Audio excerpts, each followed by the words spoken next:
Good evening, SRA Nation, and welcome to season number 15. Round number 1, we are back for the summer. We have got one heck of a season coming our way. All eyes will go to the GT3 line. Green flag drops and we are racing. That's going to be a very, very good stop. He's going to edge him. We've got two generations of Ferraris going side by side. Goes to the outside, very late break to the outside. What is going to happen? What is happening? Trying to hold on to it. 3 abreast, 4 a square. Alexis looking racy. He's gonna hold him tight. Oh my god. And we're off and away for SRA.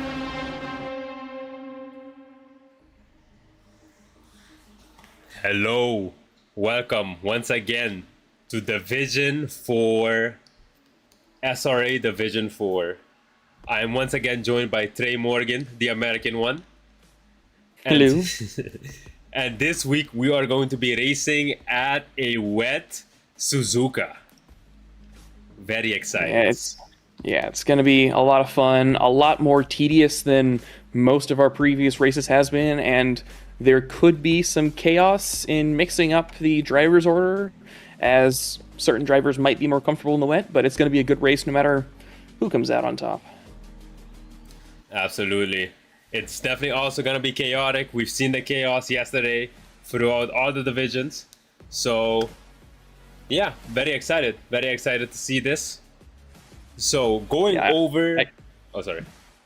I was just to say, I can attest firsthand to that chaos, so... Yes. So, going over the track map, we have... It says 17 turns. The official page says 18. So, we'll see. Even the track map says 18. Yeah, even the track map says 18. We'll call it a typo and move on with our day. So... And we can just blame Jess for it. Yes. So, I run down the relatively short pit straight into turn 1 and 2, known as first turn. Funnily enough, that is like the official nickname of that turn. And after that, we go into the iconic S's, turns 3, 4, 5, 6, and 7. And 7, obviously a very, very tough section to get right. You need to get a good rhythm, and also you need to be careful with the curves here since it is wet. And then at the final S's, we have turn 7 Dunlop curve, a very long left-hander. It's gonna be very crucial for the drivers to get a good exit and also make sure they don't overshoot it. It's a bit hard to figure out when you overshoot it or not. We'll see maybe a few people going wide here, as it is a pretty difficult corner to get right. And then after that, we have the 2 Degner turns. We have Degner 1. Some cars, the Mustang rides the curb pretty well here, even in the wet. You ride the curb and then go as wide as you can. Obviously, in the wet, you gotta be careful not to touch the grass, otherwise you're toast. Into Degner 2, a bit more of a rough corner. Do not use the curb here, as you will lose time, even on cars that are good at riding curbs. It's generally recommended not to just hit the curb too much, because you're just gonna lose a lot of speed as you head into... I knew that yesterday. Yes. That would have been helpful. As you head into the Sorry, I small... interrupted you. No, it's fine. As you head into the small kink known as turn 10, you want to try and keep it tight through turn 10 to prepare yourself for the braking zone for turn 11. Expect to see some yellow flag moments here. There have been a lot of yellow flag moments in Division 3 yesterday. And if somebody misses that braking point, they might go bowling with half the grid. So let's hope that doesn't happen today. But yeah, hairpin, very tough to get right. Personally for me and the Mustang, this corner had my number through practice, through quali, and through the race. So yeah, a very tough corner to get right. And then the long run out of turn 12, known as 200R, basically flat out, as we head into turns 13 and 14, known a double left-hand left-handed apex known as spoon curve. Another very tough corner to get right. Even in the dry, it's tough. So imagine in the wet. Then coming out of that, we finish sector 2 into the final sector. The first corner is the fearsome 130R, home of the infamous Alonso quote, "I knew he would break because he has a wife and kids at home." When Alonso overtook Schumacher, a very tough corner to get right. We'll see who has the cojones, as they say, to go side by side through 130R, as it is very dangerous. And then finally, we have the chicane complex known as the Casio Triangle. It depends on your car, but the Mustang can just eat both curbs and have a great exit. So front engine cars in general, or just cars that are good at riding the curbs, will have an advantage here over something like the McLaren, for example, or the NSX. And then it's a flat out left-hander running back onto the pit straight, and that is a lap of Suzuka. Well, one correction: to turn 18 is a right-hander. Oh yeah, it is. It is. My bad. Yeah, you're good. Yeah, this lap is going to be a lot of fun.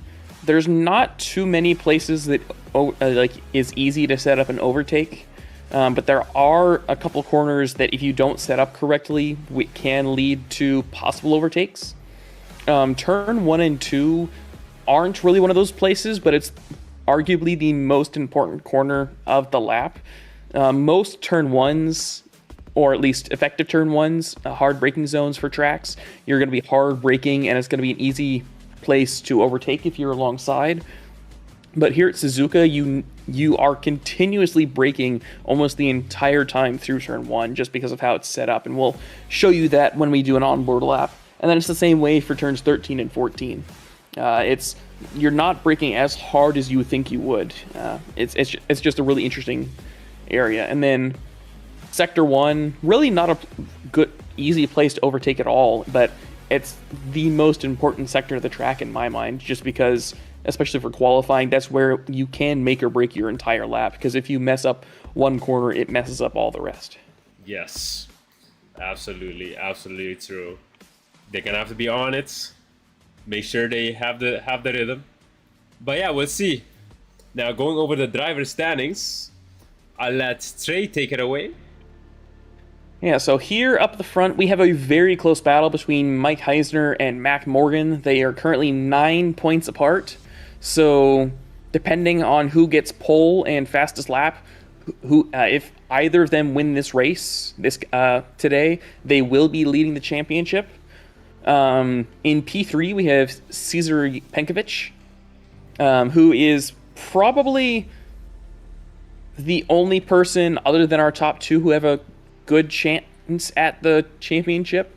He's 80 points behind. However, in order for him to realistically take the lead of the championship, he needs to win at least 2 of the next 3 races, including today. And Mac Morgan and Mike Heisner both have to have a really bad race, because Mac and Mike both have 80 points in their drop race. So even if they finish like 6th or 7th, they're still not going to be that much farther behind. And then behind them we have Brad Garman, who's about 100 points back from Mike Heisner. Again, he really has to do good in these next few races. I would almost say that Brad Garman has to get 3 wins in a row in order to have a chance at the championship. Yes, and every single driver in front of him kind of has to have their engine blow up on them or something. Yeah. Or lose power at the end of the last lap, like Pablo did yesterday in the D3 race. Oh, yeah. He took 1 liter too few of fuel, or he didn't do enough fuel saving on the outlap, whichever you want to say, but he fell from like P3 to P12 or something like that. He did not have a fun end of the race. Yep. Yeah, but that is our top 4. I'll go ahead and round out our top 5 with Rodrigo Moreno. He's, again, not that much farther back than Brad Garman is, but he has to get 2 or 3 wins in a row realistically to have a shot at this championship. And then looking at our silver championship, our current leader is Alan Leung, who is at 190 points total. He's done a pretty good job. If I remember correctly, he took the lead last race by a pretty considerable margin, but I could be wrong in that. And then P2 in silver is Jose Garcia, about 25 points back from Leung. And then 1 point behind them at 164 points is Emil Garcia. Really, all of the silver drivers are really close together. Let's see. From P2 to P7 is only about 34 points difference. So, especially today with possibly a mixed up grid, there's a really good shot at one of these silver drivers to jump the standings, either this race or really any race. But it's been really close back there. Yeah. It's been very, very competitive in the silver division. Obviously, we haven't covered them as much, but we will do our best to cover this silver championship as it goes on. Right now, Lung is holding on to a 25-point lead, I think, if my math is correct. Yes. Yes. So yeah, not that much of a margin. Yeah. And then looking to our team's championship. So Koval's heroes are still in the lead between Mike Heisner and Jaroslav Koval. They're 150 points away from P2, and realistically, I don't know how much more or how much of a chance the guys behind them do, because obviously Mike Heisner has been finishing top 3 every single race effectively, and Koval's not been that much farther behind. P2 is Venom Red Eye Warriors and Rodeo Racing between Cesare Penkovic and Nathan Cryer. Nathan is really the only thing. I'm not going to say that he's holding the team back, because obviously he's not. He's finished top 10 most races, but he had a really bad result last week at Bathurst, and so that's why they're maybe a little bit further down than they were last week. And then team P3 is Team Spoon between Mac Morgan and Jeremy Ran, and that is almost effectively a one-man team. I don't want to put down Jeremy Ran because he wasn't able to race tonight. But Mac Morgan has 400 of the 477 points of that team, so he is really pulling some heavy weights there, but doing an amazing job. And then P4 we have BJ's Racing between Josh Parker and Brad Garman at 450 points, not too far behind Team Spoon. And then P5 is Ultramarine Racing with Shane Lewis and Mark Kazuba.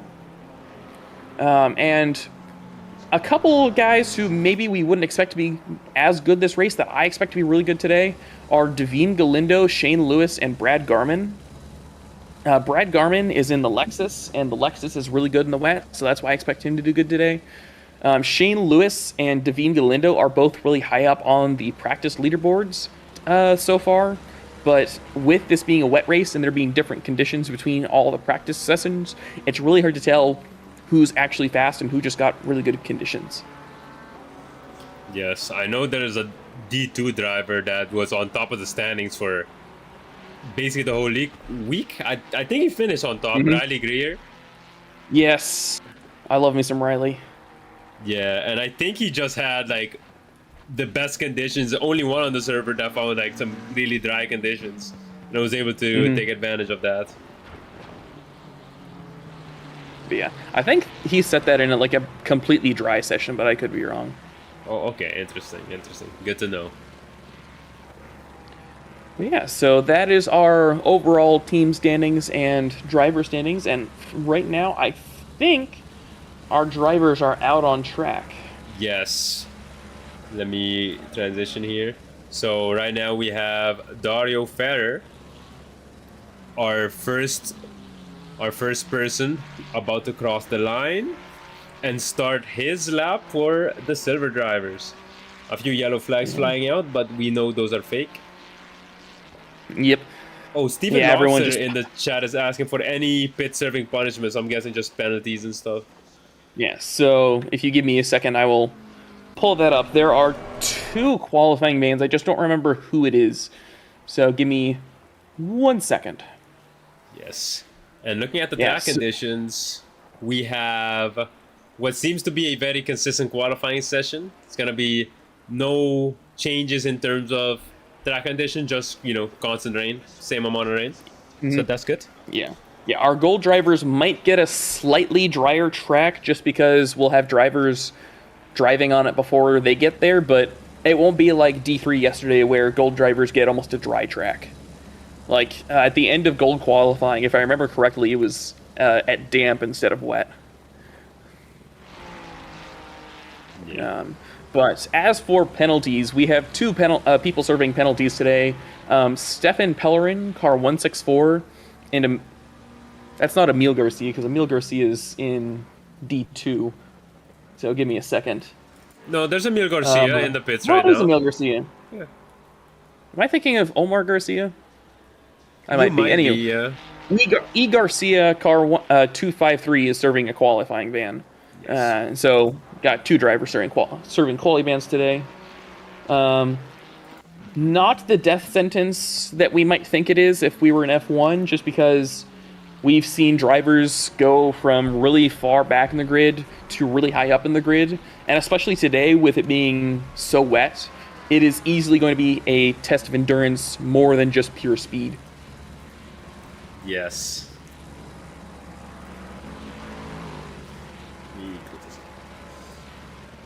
Yeah, it's really the name of the game, obviously, outside of qualifying well, is just keeping your car in the middle of the road.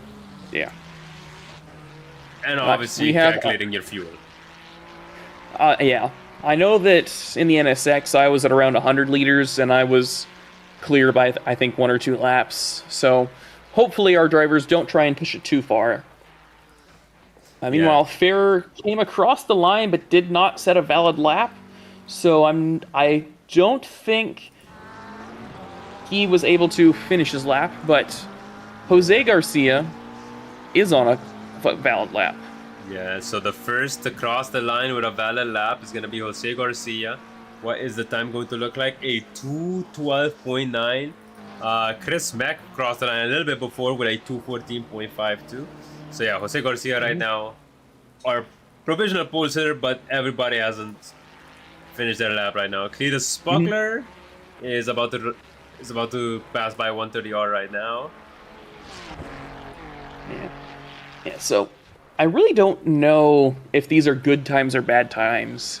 Just obviously because it's wet. I don't remember what silver pole was yesterday. Do you happen to know what it was? No clue. It was like a 2.9, I think, or something. Ooh, is Chris Mecca's fun. Yellow flag for Chris I'll quickly show that on replay.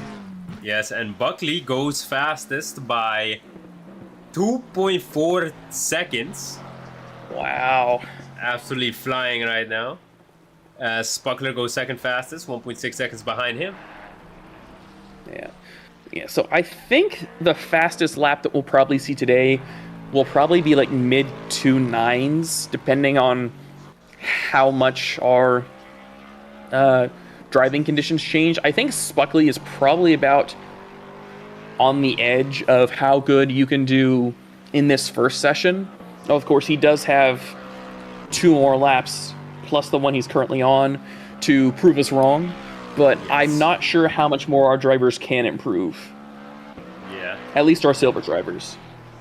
Yeah, we're going to have to see. He definitely set a benchmark. The nearest driver is 1.6 seconds behind. Still seeing a few people who have yet to even set a valid lap.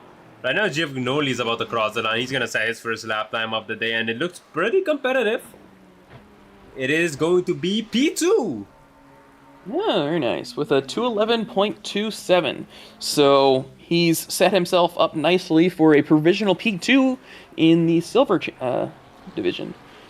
Meanwhile, Josh Parker... Oh, why did my pip die? No idea. Uh-oh. Uh-oh. Technical difficulties. We shall... All right. There we go. It's back. Well, it's back. Yes. He's interesting. back. All right. Well, I was going to say that Josh Parker was about to come across the line, but he has now come across the line and is up to P6. He was about a second up on his best lap, but he was also like 4 seconds behind pole. So I'm not sure if there was actually anyone he could have overtaken for time there. Sarvirius in the chat is guessing that the pole time is going to be around a 209.4. And then Patricio Soto Najas in the chat is cheering for Brett Swift. Cheers from Argentina. The GOAT. So Brett Swift is the GOAT. Confirmed. There he is. Some Brett Swift fan cam for you.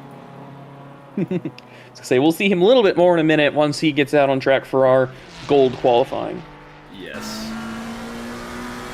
Yeah. Meanwhile, looking at our drivers out on track, Buckley, Giovignoli, and Ferrer aren't really improving. They're like kind of right on the edge as Buckley has a yellow flag moment and he is off the track. Oh. And I think that's his qualifying done. I don't think he has enough time to go again. No, he doesn't. And I don't really know what happened. He just pulled off to the side of the track, so maybe he didn't think he could go faster and didn't have enough fuel for another lap, but I don't know. But yeah, that, like you said, that is his qualifying done. He's still just on the side of the road, currently at the S's. I mean, I was going to say if he didn't RTG, he could have gotten the car going again and still could have gotten an extra lap in, but I think now it's definitely out of the win. I wonder if he disconnected. I hope that's not the case.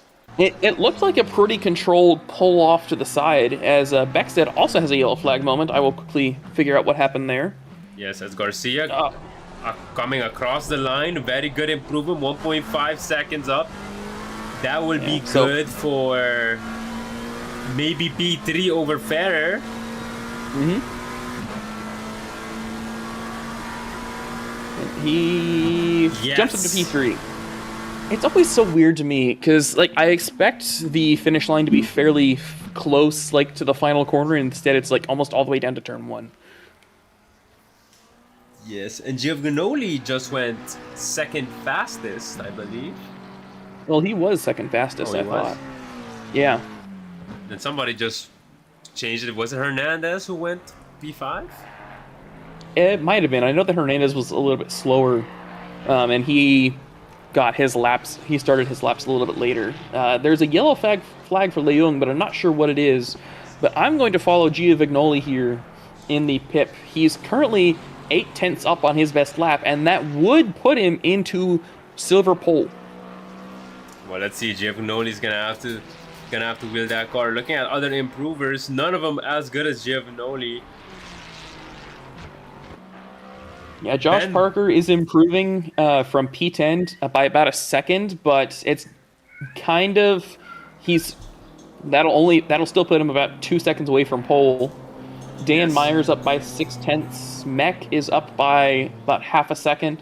Giovignoli is sitting right around 0.7 as he's about to come through 130R here. Yes, Ben Bono just said his first time. I'm guessing he had a lot of off-track moments, but that's good for P7 in silver. Ferrer, yellow flag, and it seems like the car is damaged. You know what? Giovignoli lost a lot of time through 130R. He lost about 0.3 seconds, and he has not gained it back through the final chicane, so he will not be able to get pole.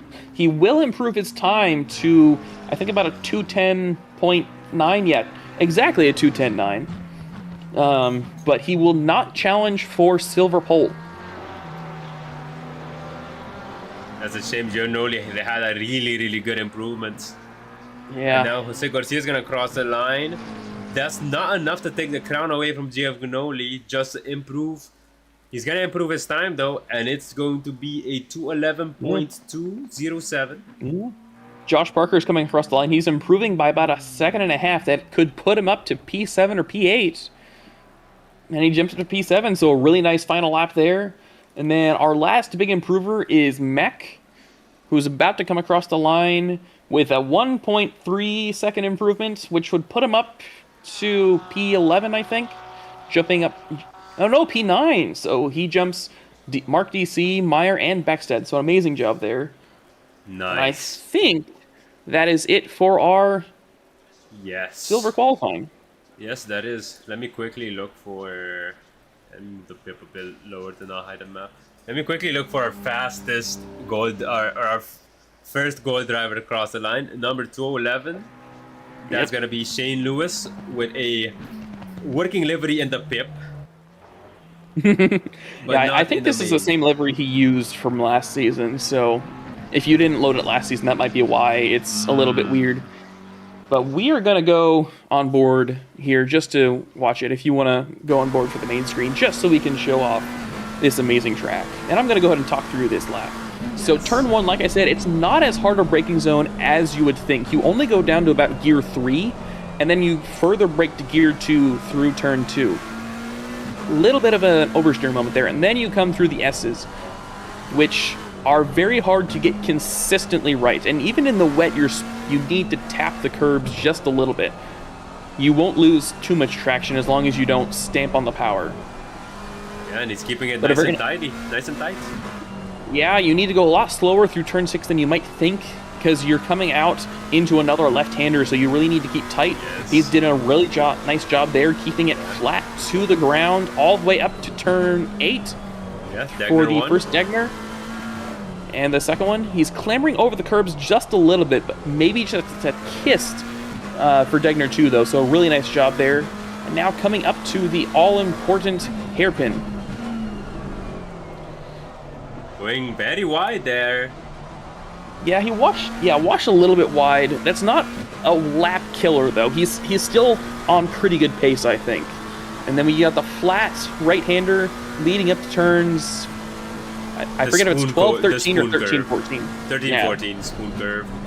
I wonder if Mac in his team spoon car is like using this as his... gonna use this as his passing curve. We'll see, it's a very hard corner to pass.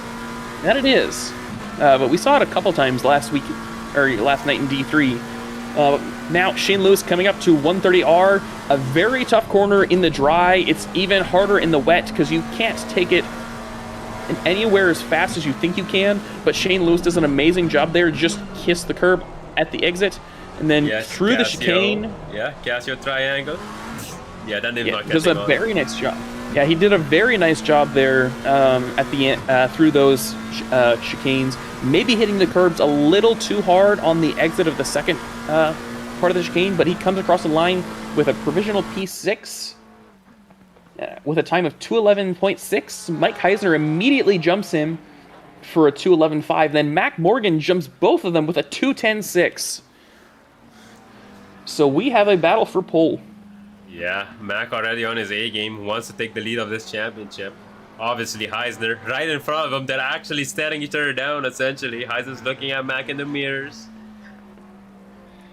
Yeah, not in danger of any overtakes right now, but it will be a little bit stressful probably for Heisner with Mac right behind him. They both are slightly improving, but with Mac Morgan possibly getting blocked by Heisner, it wouldn't shock me to see if Mac isn't improving by the end of, or like the middle of Sector 3, he might back off just a little bit. Yeah, we're gonna have to see Mac currently. Big improvement, but the lap has just turned red. The lap that has just turned red. Yep. Yeah, he went way wide over to the exit curve of the Degner 2, so he will back off so that he can get at a better run for his next lap. Yes. No, I'm going to move the pit down to a driver a little bit further behind them in Kazuba. He's currently sitting P13, but improving by about 0.6 seconds. And then Koval currently sitting in P16 in the main screen is improving by 0.9 seconds. So both Kazuba and Koval on about the same pace right now, just a little bit farther behind each other. Yes. Koval not going quite as wide through Spoon as I think you would like to. Yeah, I'm guessing just struggling for traction there. It's just understeer heaven, that corner. That's the best way I could describe it. I know. Let's see how much guts he had through 130R. Downshifting 2 gears. Maybe could have carried a bit more speed on the exit. Now through the chicanes we go. Oh, it seems like a big understeer. Ooh. Heading into the curbs. But not too bad, not too bad. Yeah, not too bad. Kazuba will come across the line and jump up to a provisional P4 with a 2:10.9. Koval coming across the line very soon, jump up by about a second to P6 with a 2:11.4. Mike Heisner has a yellow flag moment. I think he RTG'd. Yes, he did. He did. I'm not exactly sure why. I will try and pull that up once I Maybe a finish up pressure change. Maybe? That's quite possibly what it looks like. So, but he will have to get his tires up to temperature within 1 lap because he's only got 2 laps really to set a good lap, and I don't know how far he can really back off with all the drivers around him because obviously he's got his teammate right in front of him, and then he's got another driver not too far behind him either. There's also a yellow flag for Brad Garman as he went off through, I think that's the S's. Yeah, I don't know which of the S's. That might have been the first S that he went off through. And then he went off again to get out of the way of another driver. Yes, good, respectable, good stuff, Brett. As now in the pips going through the Deckners. Jumping on board with Mac. He is not improving. Ooh. There's also a yellow flag for Duong Bunglio in the pip. I'll show it off. Ooh, he just oversteered right through the chicane in front of... I'm not sure who that was, if that was Koval or who it was. I wonder if the track conditions may be being a bit worse, but we still have Buckley on pole position, and nobody is a threat to take the pole away from Max him yet. getting a really good job here, actually. He improved by about a 10th through the chicane. He's still improving coming out of the final corner. No, he's going to go off into the grass. Ooh, a little bit and of that's a Logan his qualifying Sargent. done. That's a Max qualifying done. Because even if he continued on, that would have ruined the start of his next lap. So Yeah. Buckley, in all likelihood, is going to have pole. However, before I speak that into existence, Penkovitz is currently improving by 9/10. Oops, I'm playing a replay. Yeah, hopping on board 9/10. That's gonna be good for pole by 1.5 tenths. Let's see if he can hold it. It all depends on the exit of the chicane here. If he does something like Mac did, then he's going to lose just about all of his time. He gets a good exit out of the chicane. It's just a matter of can he keep the power down? Not touch the grass. He is. Yeah, and he's going to take pole by about 1.5 seconds. Or not 1.5 seconds, Yes. 1.5 tenths. So we have a new pole sitter. Cesara Penkovitz. And he's improving already through Sector 1. He's improved by 0.2 through Turn 1. So even if someone has the chance, maybe like Galindo, who's about 1.5 up, they're going to have to do a lot better than that in order to get to provisional pole. Yeah, right now we're looking at Shane Lewis improving by a fair amount. But yeah, very, very interesting. I'm guessing your prediction of who of the grid being mixed up was on the money, as we have a silver in P2 and P5. Yeah, it's not too shocking that we have this mixed up grid here. It is, and it's not shocking who's up there. Buckley has been doing pretty decent just about all season, and the Lexus is a really good wet car. As we see Shane Lewis end his his lap improvement. Yeah, he goes into pits. Our Andrew Duong Bunglio is improving by about 1 second right now. That would put him up into the top 5 or 6. Mike Heisner is coming across the line. He's improving by 0.4, which would only put him up. I'm guessing maybe he's putting off to the road. Yep, into the pits. Guessing he just finished his final lap. Yeah, Heisner's only going to jump about 0.2 to P12. So Mac with a really good shot here of doing some real damage. Duong Bunglio is going to come across the line to a provisional P9. Penkovitz is still improving on his time. He's going to improve by about 0.2 possibly. No, Yes. he ruined it through the last sector as soon as I talked about him. I'm sorry. The commentator kicked in, but does it matter? He's already on pole. Yeah, there's no one really improving behind him. So I think that once Galindo and Honenberger, well, Honenberger's not going to come across the line, but yeah. So we have Penkovitz on pole, Buckley P2, Morgan P3, Galindo Morgan 3, Galindo 4, Giovignoli 5. We will do a grid walk shortly, but right now we're going to get a word from our sponsors. A huge thank you to our SRA sponsors and title sponsors for supporting us here at SRA, as well as support from Documise, a modern business solution for product management. Go to documise.com to learn more today. And support from Retro Saga, a North American-based gaming company that provides accessories for your favourite classic systems, including Nintendo, Sega, PlayStation, and much more. Enhance your retro gaming experience today at retrosaga.ca. And a big thank you to our affiliates, Track Racer. Experience redefined gaming with Track Racer's high-quality sim rigs and accessories. Use code SRATE at checkout to support us. Armamentario, a toolbox for ACC that will enhance your chance to win. Enjoy a fully customizable and enhanced HUD to change the way you experience ACC.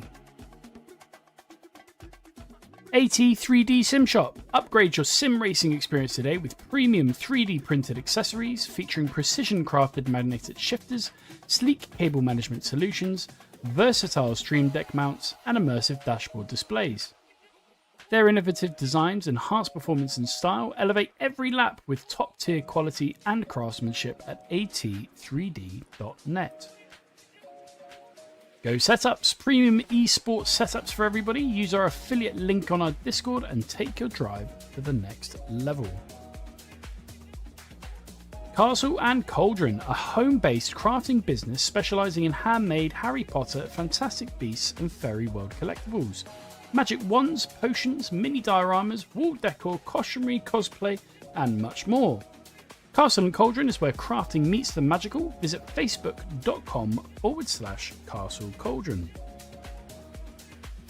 And from KP Concepts, your source for custom automotive renderings, graphic design, and printing. We spend countless hours making you look all good for the spectacle. Check out kpconcepts.com for more. All right, we are back. Welcome back. That we are. And we are a little bit early this time. I'm a little shocked. We've still got about 30 seconds until we start moving, but I will go ahead and start our grid walk. So in P1, we have Cesare Penkovic with an amazing lap. In P2, we have a silver driver, Stefan Buckley. The Lexus looks to be really good here today. And if he gets in front of someone, it's going to be really hard to pass him just because of the Lexus speed. So looking forward to seeing how he does today. Mac Morgan is sitting in P3, and while from the looks of it, he really doesn't have a good chance of getting into... Oh, no! Why is he in the pits? Why is Mac in the pits? Did he not hit drive? Did he not hit drive? No! Ref! Oh! Okay. I'm not... Oh. Well, that... Oh, no. Maybe he forgot to change his setup until, like, the last second. Oh, that sucks. That sucks. Oh, so Mac That's has been downgraded to a pit lane start? Yeah. Anywho, to continue through this, Davim Galindo is now in P3. Walter Giovignoli is in P4. Mark Kazuba is in P5. Andy Honenberger is P6. Shane Lewis in P7. Andrew Dwangbanglio, P8. Brad Garman, P9. Yaroslav Koval, P10. Jose Garcia, P11. Mike Heisner, P12, who had been looking at a really big points deficit here today, but now it's completely swapped around. Yep. Sean Paul is P13. Artie Thompson, P14. Dan Thibodeau, P15. Tony Zygmunt, P16. Sergio Lindo, P17. Dario Ferrer, P18. Cletus Spuckler, P19. Brett Swift, P20. Ty Jackson, P21. Rodrigo Moreno, P22. Diego Hernandez, P23. Josh Parker, P24. Ben Burrell, or Borrell, I forget which it is, P25. Corey Mummery, P26. Chris Meck, P27. Mark DC, P28. Dan Meyer, P29. Daniel Beckstead, P30. Alan Leung, P31. Stefan Pellerin, P32, Emil Garcia, P33, Ian Gilchrist, P34, and then Nathan Cryer is going to be starting P36, and Mac Morgan starting P35. The good thing for Mac, if there is any kind of silver lining in this, is that he does have the first pit slot. So once he's green to go, he will be able to get out of the box really quickly. And if there is any first lap chaos, like a massive wreck, which there very well could be, not that I want it to happen. I'm not going to play that much favoritism in this. But if there is some kind of issue, he will be able to get through it really easily, at least comparatively. But still, that really... I'm going to be very interested to see what... talk to him later and see what happened. But yeah. Yeah. Travis Fletcher in the start. Hopefully it's a better start than me getting destroyed by someone in turn 1 in our D3 race last night. More like turn 0. I remember. More like turn 0. That was before like the end of the pit lane, if I remember correctly. Yeah. So yeah, the legendary turn 0 incident. Mm-hmm. Yeah. So the most interesting part of this, I think, for our non-Mac Morgan fans, is Valtteri Giovignoli. Or is it? Who am I thinking of? Yeah, Valtteri Giovignoli, or I think will start. Like, I don't remember if it changes up the grid positions so that it fills Mac's empty spot. Well, look at what Giovignoli is. I don't think it does. Look at what he's positioning his car. Yeah. So, depending on what happens between Davim Galindo, because if Davim Galindo moves over, he can get a really nice run down into turn 1. But if he doesn't move over, Valtteri Giovignoli will have a really nice run down into turn 1, and he will be able to brake a lot later than he would be if Mac was right there with him. So it'll be very interesting to see how this all shakes out with our drivers. There's a little bit of chaos here already in the back. Between Andrew Dwongbongli and Brad Garman, but we are getting ready to go green, and I will let you take it away, Sig. All right, here we go. We're about to go green. Come on, any second now. Yes, here we go. It is off and away for SRA. Cesare Penkovic gets a good start.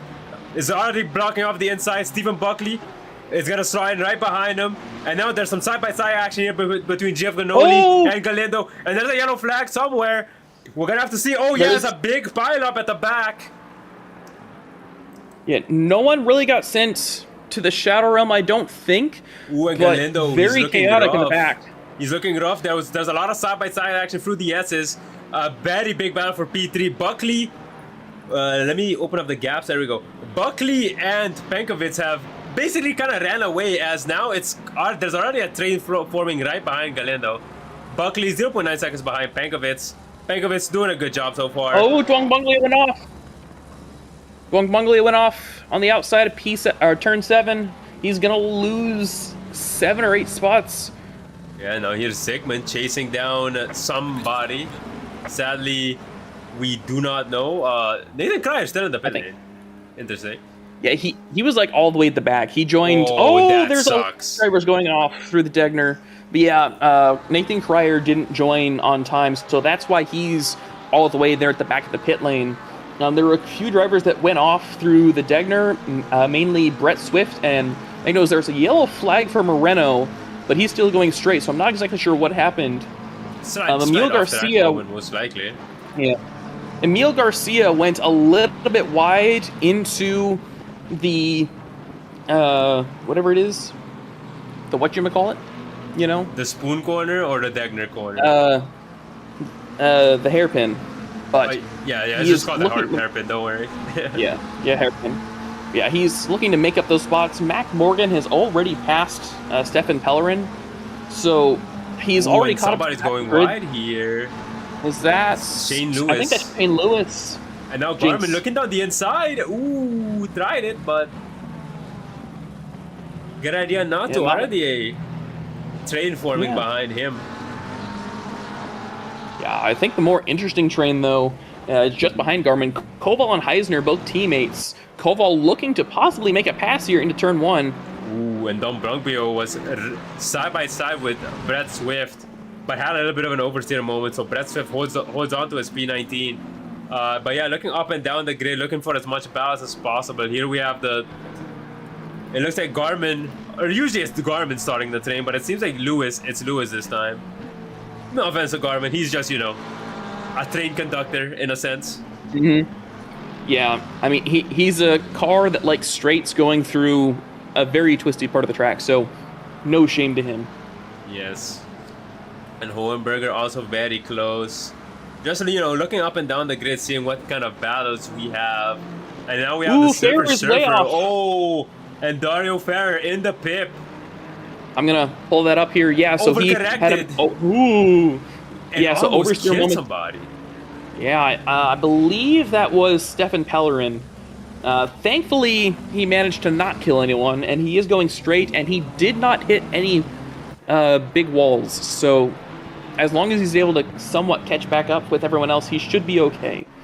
Yes. His pride will obviously be hurt, though. But outside the stream, Mark DC just passed the silver leader in Alanglong.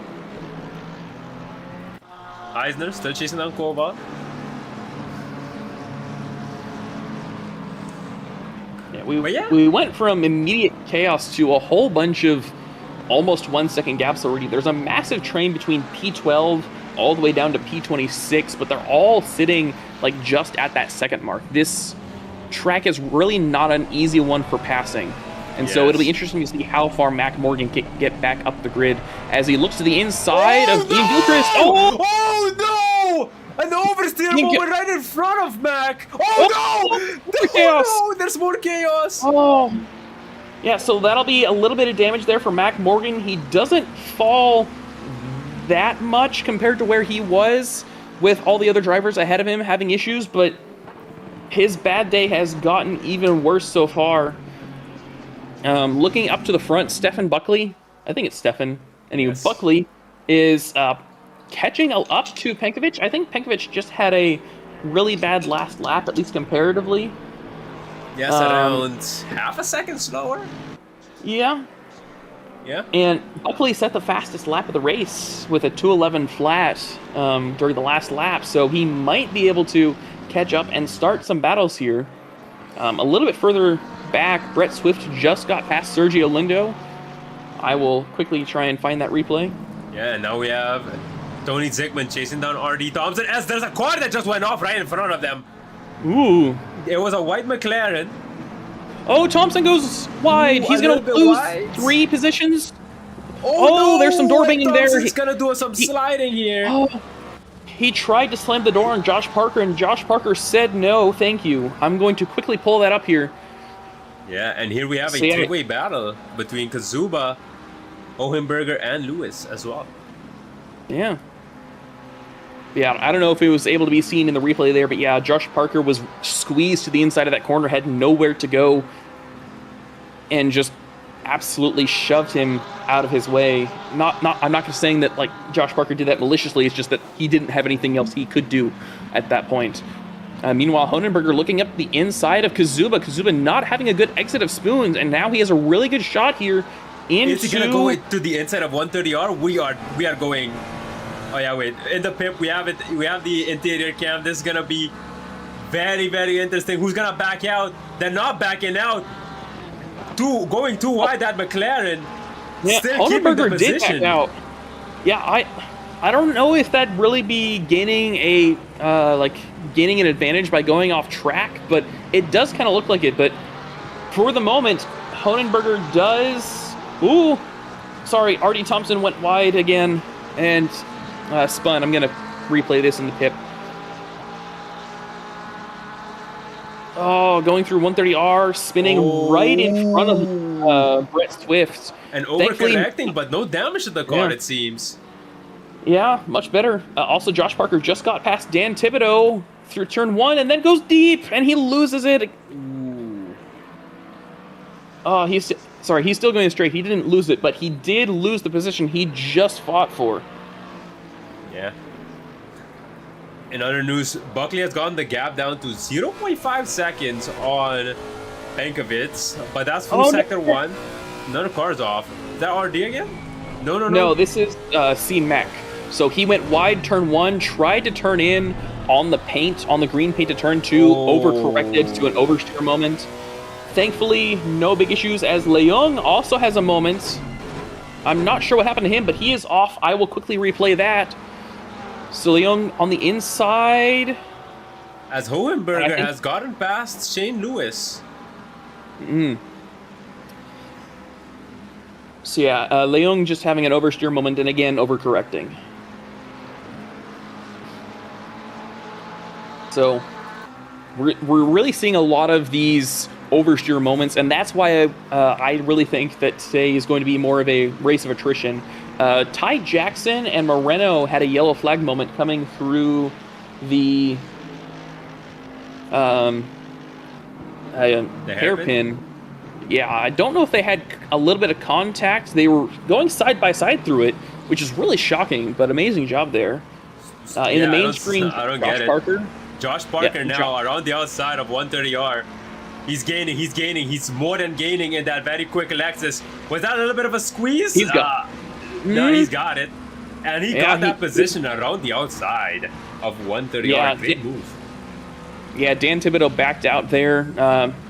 Not quite wife and kids scenario, but definitely you want to save, like if you're going to have any wrecks, save it to the end, or at least right before your pit stop. Not with 50 minutes to go in the race. Meanwhile, Galindo is sideways. Oh no. Our P3 sitter, another moment through turn 1. I'm replaying it here in the pip. Yes, as everybody's going through, he's doing his best to rejoin. He's gonna start rejoining very slowly, of course. But he's gonna be behind. Yeah, he's gonna be behind. I think that's Josh Parker. Yes, and loses an additional position to Thibodeau. And it looks like he's gonna lose even more as he goes off track. Oh no! So to Giovanoli and Cletus Buckler is being held up now. Meanwhile, Koval also just lost a couple spots to Honenberger. I'm not quite sure what happened. Oh no, he's fighting with Honenberger and you got shoved wide. That's going to be a ticket to the steward. Yes. Oh, so Sarveris in the chat. I was going to say Darren went from P34 to like P18 or something last night. Yep. Benkovic needs to win, and y'all are putting that into play tonight. Big points if he hangs on. Yep. Using our cursing technique, we have doomed Mac and Heisner to bad results today. Hernandez went off through the Degners and lost about 3 positions. Mark TC, I think, also went off right through the Degners and lost another spot. Meanwhile, Mac Morgan is already all the way back up to P24, so he's gained 12 positions. But that's all the time I'm going to give him, as Sean Paul and Josh Parker are going side by side through 130R. Josh Parker up the inside. Let's see, Mac's really close to his nearest rival. Yeah, and that's Meyer going wide. Can Mac get the move done as he's doing a very good job at this recovery drive so far? And he's through. Now up to P23. Yeah. And hey, you know what? I was talking about how Team Spoon might like Spoon Corner. He made the overtake through Spoon, so... Sarveris in the chat, yeah, put the camera on Heisner next. We need him to lose a few positions to make this championship spicy. Yes, alright, let's do it. Here we go, we're gonna ride on board with Heisner as his Porsche is looking a bit more slippery all of a sudden. I noticed that. As he's chasing down his right teammate Koba. He's right behind his... It's Hernandez and Chris Mack. Oh my goodness! That car looks in horrendous shape. Yeah, so I'm gonna replay this. I'm not sure. Oh wow, we should have gone back even further. Yeah, I'm gonna try and go back further once I finish this replay. But yeah, I think Mack and Hernandez came together. I will quickly replay. Yeah. Yeah, and he's into the pits. Here we go. Yeah, so Jackson's Mack. Into the pits. Yeah, so Mack and Hernandez going through 130R. Hernandez goes wide. Seems okay. They're both going straight, and then he's So drive move there. Yeah. So I don't know if you can see it in the pip, but I don't know if it was a squeeze or a racing incident or what. But in trying to pull back onto the racing line, Hernandez caught the front end of Mack. So very unfortunate there. I'll be interested to see if the stewards Oh, and have anything Garmin to goes say way about too that. wide. Garmin goes way too wide. Tried to set up a move because he had a good run. Oh, and he's sideways. And he's lost 6 positions now. Yes, currently meanwhile, down a little in bit B12, right in A front of little, him. oh no! Teammate, not teammate, Swift is also backwards. Oh no. Yeah, Spuckler had just gotten past Swift, and then I caught it live going through, I believe that's turn 7. He just spun wide there. As someone else, I think, just made a pass. Josh Parker got past Jose Garcia going through 130Rs. So 130R being a very nice place to pass if you're in a Lexus today. And that puts Josh Parker right behind Heisner, and Josh Parker's been flying today. It's very possible that Mike Heisner might lose a spot on pure pace instead of just spinning out. All right, let's see. Ooh, Buckley, the battle for the lead. We haven't forgotten about it. Buckley has gotten really close. The silver driver, he's looking to get promoted up to gold by next week. Let's see what's gonna happen here. Yeah, Penkovic had a okay lap. Mac Morgan has set the fastest lap of the race. Ooh, so Mac really trying to get all those points back. His fastest lap is a 2:09.6. The next fastest lap is Buckley with a 2:10.4. And Penkovic looking very nervous. Down the inside, he's gonna go for it. No, he's not. He's backing off. Probably the safe move here, especially with Penkovic now under a lot of pressure. We've seen him make a mistake already. It's very possible he could make another one. I don't think he'll make one through here. Meanwhile, just behind there, Mike Heisner got past his teammate Koval. Not sure if that was team orders to protect from Josh Parker behind, but that is one more place for Mike Heisner. Let's see what Buckley has in store. The 130R, that's the Lexus playground. Maybe a bit too ambitious on the throttle though. He lost a lot of time there. Penkovic did go wide a little bit though, so he might have had to pull off throttle, and the Lexus speed, as long as he's close enough, I don't think he is close enough, but he still has a chance. Yeah, so he might have to wait till turn 2. Very nice job there through that corner, right on the edge of the whatever you call it there, and I think the Lexus will have a better time here over the curbs than the Porsche. No, he's down back to 0.6 seconds. So is that Porsche traction, man? Yeah. Meanwhile, some more passing. Brad Garman has gotten past Zygmunt to begin his recovery drive after his spin. Mac Morgan is back up to P20, just passing Corey Mummery. We have 2 pitters right now in Ian Gilchrist and Ty Jackson, but I think those have been in the pits for a long time. I'm not quite sure. Yeah, let's see. Border currently chasing down Dan Meyer, and right behind him in that pink-purple Mustang is Emil Garcia, also within a second.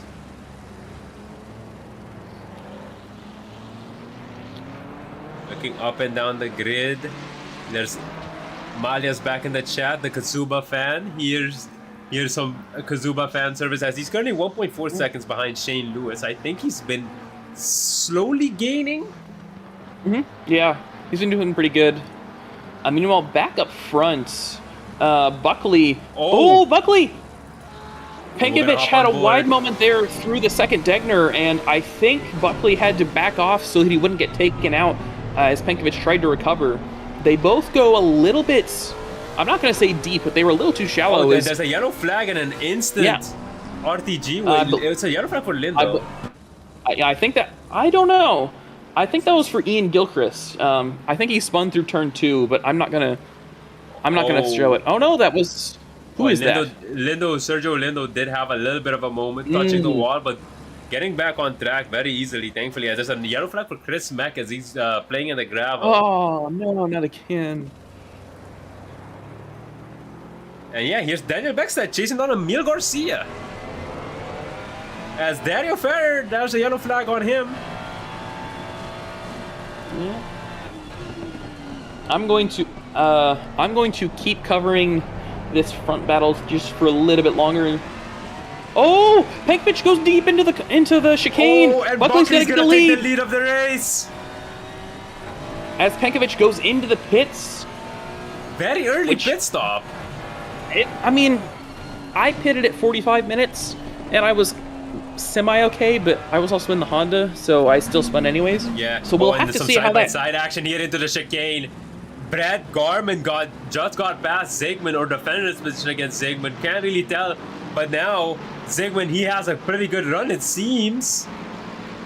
Yeah, I don't think he'll be close enough to try and overtake on the Lexus, given the fact that, you know, it's a Lexus versus a McLaren. But it all really depends on how they take turns 1 and 2. They're not going quite as wide as they could, and Zygmunt will get a lot better exits on corners. So if Garmin makes a mistake here through the S's especially, Zygmunt is in a perfect position to either capitalize on it or get taken out as Garmin goes wide. Makes a mistake. Right on cue. Right on cue, but wait, Zygmunt! Oh no, Zygmunt makes a mistake! And Garmin gets the position back. Oh. And now the other players are looking to feast as well. Yeah, Galindo really doesn't have a chance to do anything, but he might lose out to... Who is that that's them? That's Spuckler. Oh, and Galindo goes wide! Oh no, Grigio safely? Yes, good. So yeah, this is the chaos that we were talking about with it being a war of attrition. Yes, as Buckley just went wide, by the way. Also, who would have thought that 2 silver drivers will be running 1 and 2 during the race? Was that on anybody's bingo scores for today? It wasn't on mine. That's for sure. Yeah. And honestly, with the error that Penkovic had, that might honestly put Giovignoli into overall P2 as well. I'm not sure how much time he lost, because I know that he had a massive slowdown to not only when he missed the apex or the entrance, the entry to the chicane, but also he had to wait for Buckley to get out of his way so he could take his pit stop. Yeah, here we have Heisner chasing down Hohenberger. It's been that way for a while. But yeah, our championship leader looks set to stay the championship leader as he pulls into the pits. Let's hope he kept his... Oh! Yeah, he's good. There's a yellow flag for Hernandez. Going through turn 7, I think it is. Yeah, he just... Unfortunately, he hit the grass at the exit on the outside of turn 7 and spun and hit the inside wall. Yeah. Now hopping on board with Mac Morgan, gaining rapidly on Moreno here. Not enough to make a move into turn 1.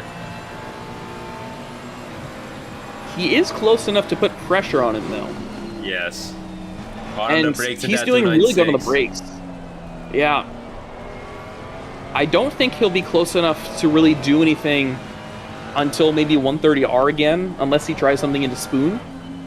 I think he might be able to try something through the hairpin. It seems like it might just be a case of good timing here, because it seems like he has a very good pace advantage on Moreno. So he just needs to time it right, as we're gonna enter Dunlop, which is a pretty wide open throttle section. 0.2 second gap now, and it's going down. You can see how he's gaining, but Degner 1's gonna be a very tough place to make a move. He's looking down the inside and thinks better of it. Yeah, at that point, it's just trying to make your opponent think about what they want to do. They both hit that curve really hard. Mac Morgan, I don't think he'll be close enough to try anything into the chicane there, but he might. No, he's way too far back, so he will have a better entry and maybe a better exit too to set up something into Spoon. Patricio in the chat saying his bingo card had Brett on the podium. I hate to break it to you, it's not looking good so far. He is currently P19. Yeah, the absolute chaos that would have to ensue to get him on the podium would be insane. Although, we did see that last week in Bathurst, and once we get into low fuel, these cars are going to be a lot less settled on the track, so it's very possible that we could see more incidents. And also, at some point... Mac had to back out, didn't he? I don't know. It looked bit. It looked fishy. Who has a wife and kids at home? None of them. As they go side by side, and Mac can't quite get past them. Yeah, that was always going to be the result there of trying to go side by side through there. Unfortunately, yes. If Mac was a little bit further ahead of Moreno going into the corner, it might have been on Moreno to pull out, but also Mac really has to think about his championship position. obviously Jean-Paul's his gonna go current, wide. yeah, No, he's good. He's good. yeah. So Mac Morgan's drop race is more points than he currently has. I think he has to get up to like. Oh, Brett Garvin, no! No! Oh, no! Going wide! Damaging the car like- in the process. Oh. And with how damaged he is, that's going to really affect his one advantage, being that straight line speed. I'm not sure how much damage he might have gotten from those from hitting the wall there, but he is now right behind or right in front of Moreno and Mac Morgan. The car looks fine from just, looking at it. I don't know if maybe the blue page Mac Morgan outside. going wide. Oh, and Mac. Oh, that's not looking good. He's kept the car under control in the off-road, and lives to fight another day. Yeah, he's not going to lose a position, but he will lose about 3 seconds of overall time, I think. He still has the fastest lap by a very large margin, so it's possible he could try to make a comeback, but it's going to be very hard for him. Yes, and now here's Koval. P28, something happened to him, as he was P24 just a while ago. Well, he did pit.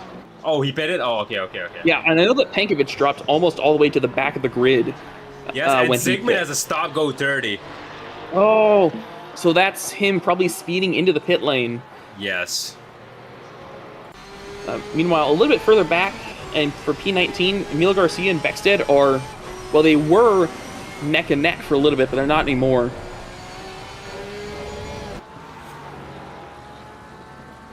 I'm very interested to see what the pit strategy is for Heisenberg, or not, Heisner, because I don't think he's pit yet, or has he? Yes. Yeah, Pit. he has He's pit. currently P25. And he's really close to Pankovic. He's about, 7 seconds behind Pankovic? So, I know that Pankovic will probably be P2, maybe even P3 once all the pit cycles go out, but it's possible for Mike Heisner to get on the podium again like he did for last week. Yes. As, Going from Mac P10 to P3. Mac just entered the pits along with Kazuba. Yeah, the one thing I'm going to look at really quickly is their stop times. So, Pankovic was stopped for 37 seconds, As so there's maybe a yellow little flag bit of for- damage. Oh, Lindo. Almost taking That out was somebody almost really with him. bad. Let's see into turn 1. Yeah. So, anyway, like I was trying to say, Pankovic had a 37-second stop, so maybe a little bit of damage, maybe not. Heisner had a 32-second stop, which is just about perfect. So I'll be interested to see how long Mac Morgan is stopped for. Yes. Man, I tried to come in. I didn't think I was going to make it tonight. Got in time for a pit lane start, and the game didn't recognize my wheel. Wasn't in USB passive move. Didn't want to risk impacting the lead, so I just quit. Okay. That's John I'm so Doe. sorry, man. Yeah, I'm not sure, because we don't have a John Doe in our league. I don't think so. I'm not sure who that is. Definitely definitely a Morgan- D4 driver. That's for sure. Yeah. Yeah, so Mac Morgan is now coming out of the pits. He had a 32-second stop, so just about perfect. He is currently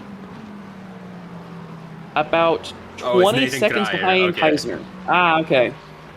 I figured that's what I was talking about. Mac has another yellow flag moment. So unfortunate for him, he's just not really had a good race today. As I was saying, Mac Morgan is about 20 seconds behind Heisner, who's right behind Pankovic, about one position and about 6 seconds behind him. So that'll be an interesting battle to look at eventually. Our leader, Buckley, is now into the pits, just stopping.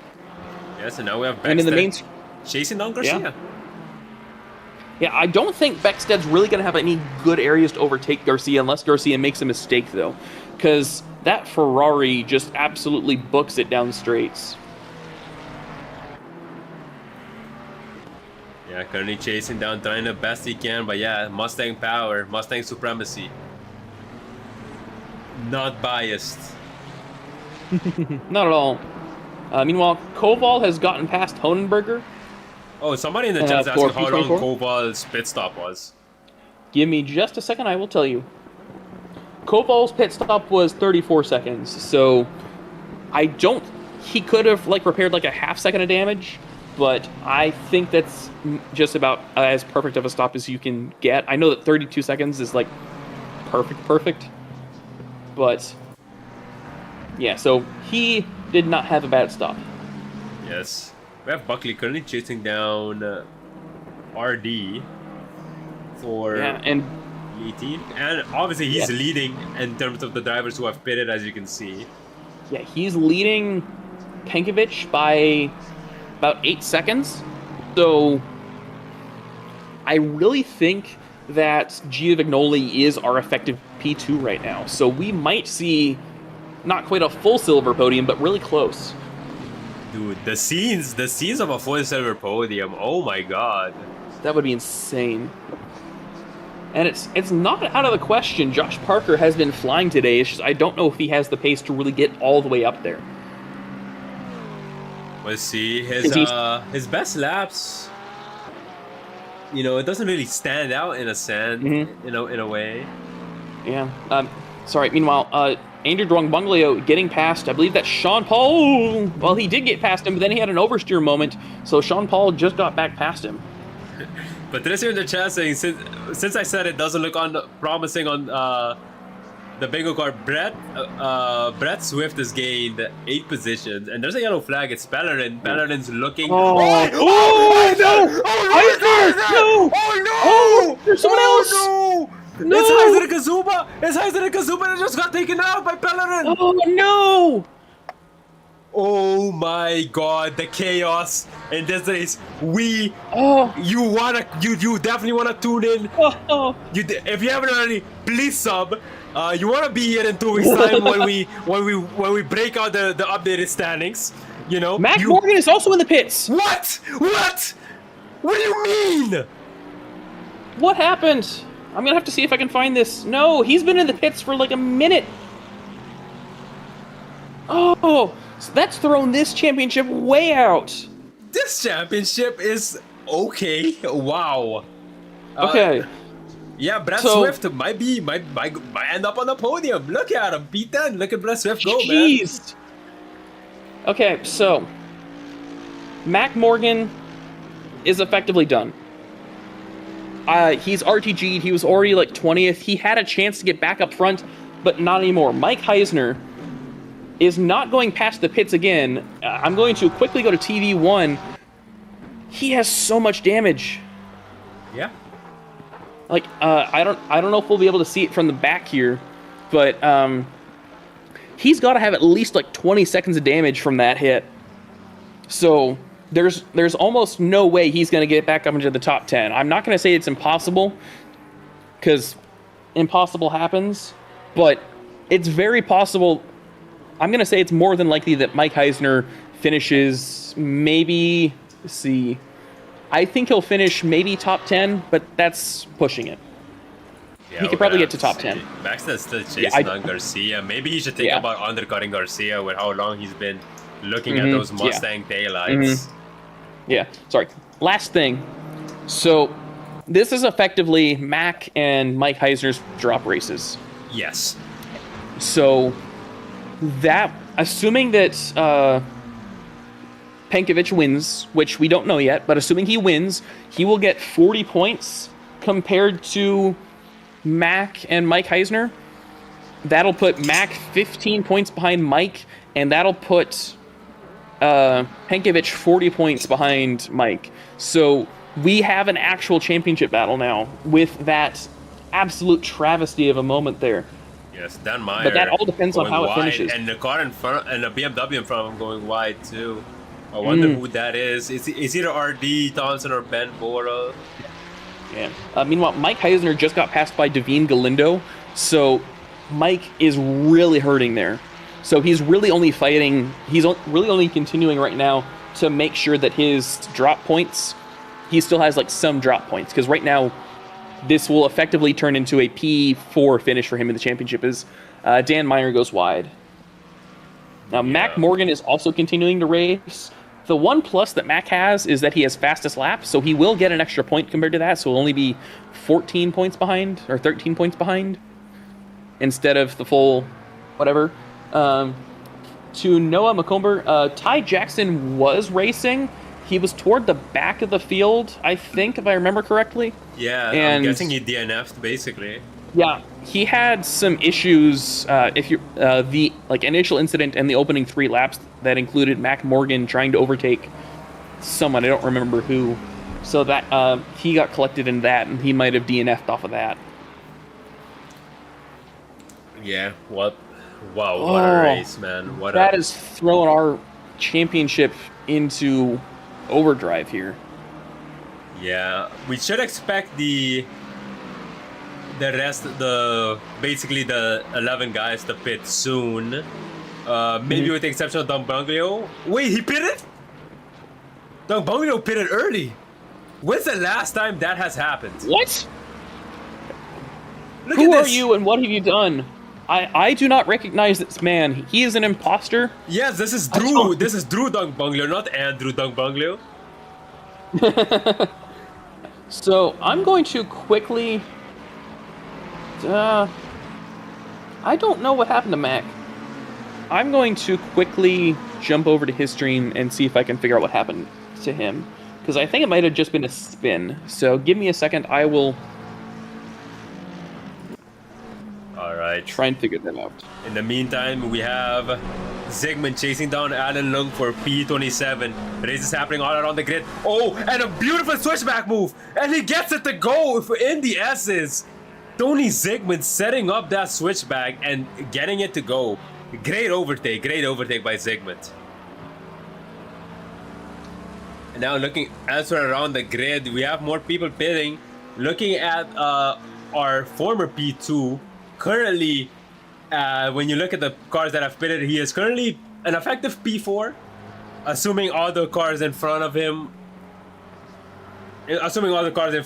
you know, are behind him after they pit. Yeah. And he's currently chasing down Giovanoli for P10. Yeah. Oh, yeah. So I'm going to quickly look at the total time stop. So the pit stop looks to be about a minute long, but if you include the amount of time you have to, like a minute, minute 10, if you include the time you have to slow down and speed up for like the pit lane, I think it comes out to like a minute 20. Okay. And he is... See, Mike Heisner is just ahead of Josh Parker in terms of pit stops. So I think Penkovic will come out, like you said, P4, given the pit stop cycle. Yeah. Dong Banglio chasing down Hohenberger. We're through Degner 2. Way too far to try something on the hairpin. Also, there is the battle between Buckley. We'll leave this battle in the pip. Buckley is 0.1 seconds on Garcia as they are in 130R. I'll ask it again. Who has a wife and kids at home? Oh, never mind. Buckley got the move done before the corner. Man, so yeah, he got that done way beforehand. No, I mean, for Buckley, it was right on cue. As Mac also got past Emil Garcia there. That's Mac in the background. He's not fighting for a position. He's fighting to get around, to not be blue flagged, essentially. So I don't know if Emil Garcia had an issue or if he just let Mac through. Yeah, we're gonna have to see. Sean Paul currently chasing down Josh Parker. Both these two have yet to pit. The top 5 have yet to pit, and then we have Swift and Garcia who just peeled into the pits. Garmin just peeled into the pits. So yeah, we're nearing the end of the pit cycle, and we should see some more battles happening around.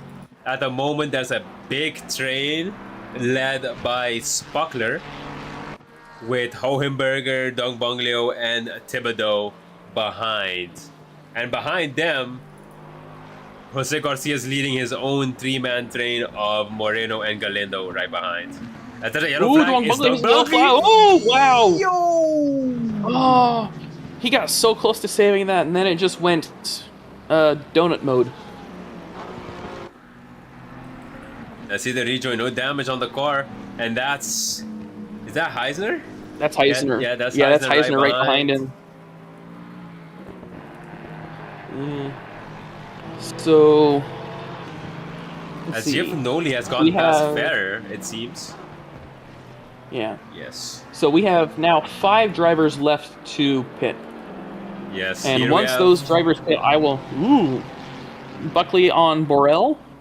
On Borel? Yes. Yeah. Borel yet to pit. A lot of damage on that BMW. Yeah, I'm shocked he stayed out so long with how much front end damage he has. Yeah, I think Buckley you should really- have this in the bag now. Morgan following close behind, following the leader of the race. Yeah, so Buckley gets past Borel really easily there, especially with all that front end damage is not too surprising. Mac Morgan looking to also get past Borel. Yeah, has the inside line, breaks earlier than Borel, and Borel holds on to the position. Yeah, Mac Morgan not trying to cause any blue flag incidents Yeah. as Borel goes into the pits. So, one more to go. The damage too. Yep. So, Yeah, on board with Pankovic. Ooh. Currently chasing down Giovinazzi in P5 Oh. now. Artie Thompson has a drive-through penalty in P23. Oh, track limits. That has to be track limits for RD Thompson. Yeah, probably. I don't think anyone else does, but if you give me a second... And there was a yeah, yellow no one flag else for does. Eisner. But it's gone now. But Garmin's going to get a position off him. Maybe? Is Eisner's wing... Oh, Eisner struggled for that corner. Is Ooh. Eisner's wing curved? I don't know. It looked... To me, it looked like it was like a bit sideways. Chat, what do you he think, does have- chat? Yeah. If you... when the camera zooms in on the rear wing, it kind of looks like there's damage on the rear wing. Like, it looks really dirty. Like, you can see how, like, the edges aren't, like, pure black. And you just saw that oversteer moment he had trying to go through there. Now, obviously, the Porsche just oversteers. That's kind of how it works. But, I'm not sure, because he has to have a massive amount of damage from that hit. Yeah. Meanwhile, out front, Sean Paul is right on the back end of Josh Parker, so it's possible that one of them's... Ooh, Sean Paul going a little deep. Yellow I'm flag assuming is that one of dead, them's going to Thibodeau. hit. Off. Oh, Off he Galindo goes. also went wide. And now Josh Parker is into the pits. Sean Paul is now the leader of this race. Oh, we are down to 2 would-be pitters. Or need to be pitters. Yes. Now on board with Jose Garcia. Chasing I'm going down to quickly watch. Lindo. Look good. Yeah. I'm going to quickly watch here and see if Lindo goes into the pits. And he does. So, Sean Paul will most likely pit next lap. And then once he does that, I can go and over our there's a biggest double winners. off-track moment for Jose Garcia. Who just went off? That was Dan Meyer, a blue flag, who just got spun in the pit. Yeah, by, Don Bonglio. Oh my Was that goodness. Duong Bonglio? Yeah, that was Don Yeah, Bonglio. so I'm going to quickly go to Duong Bonglio and figure out what happened there. So I'm going to go on board here with him. Yeah, we have one hell of a race on our hands. Just Yeah. stuff happening all over the place. Yeah, so Duong Bonglio comes up. I don't know if he hit the brakes too hard thinking that Meyer was going to come out in front of him or what, but he essentially spun into him. As Brad Garman has a drive-through penalty now. Oh, for track limits. Spuckler on the rear of Josh Parker. Absolutely zooming Josh Parker's tires. He just came out the pits. His tires are still too cold.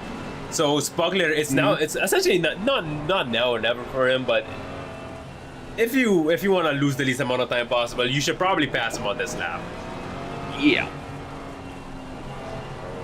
Also, looking at Penkovic, he did come out behind Giovinazzi. He's about a second back from Giovinazzi, and so that is probably going to be the battle for...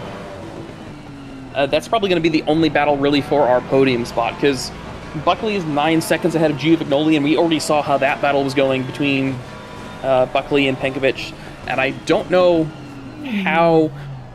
a little bit of a moment there, but I'm not sure how well Giovinazzi will be able to defend against Penkovic, or the other way around once they swap, if they swap positions.